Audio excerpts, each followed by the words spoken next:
Praise the lord. Hallelujah. ಈ ದಿನದ ದೇವರ ವಾಕ್ಯವಿದು.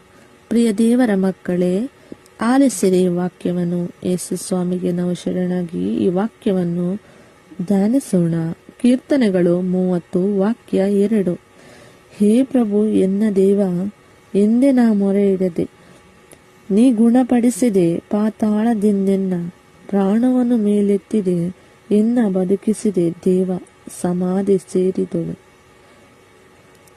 ಪ್ರಿಯ ದೇವರ ಮಕ್ಕಳೇ, ನಾವು ನಂಬಿಕೆ, ವಿಶ್ವಾಸ, ಭರವಸೆ ಇಟ್ಟಿದ್ದರು ಸತ್ತವರನ್ನು ಎಬ್ಬಿಸುವ ಶಕ್ತಿ ನಮ್ಮ ತಂದೆಯಾದ ದೇವರಿಗಿದೆ.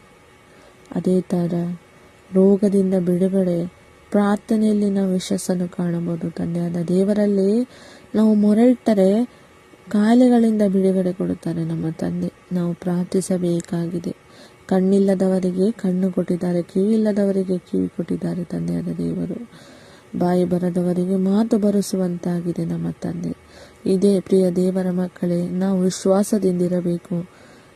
ಅದೇ ಥರ ನಾವು ಸತ್ತವರನ್ನು ಎಬ್ಬಿಸುವ ಶಕ್ತಿ ನಮ್ಮ ತಂದೆಯಲ್ಲಿ ಇದೆ ಎಂಬ ನಂಬಿಕೆ, ವಿಶ್ವಾಸ ನಮ್ಮಲ್ಲಿದ್ದರೆ ಎಲ್ಲ ಕಾರ್ಯಗಳು ನಮ್ಮಲ್ಲಿ ಯಶಸ್ಸಾಗಿ ಕಾಣುವುದು. ಪ್ರಿಯ ದೇವರ ಮಕ್ಕಳೇ, ಹಲ್ಲೆಲೂಯಾ, ಆಮೀನ್.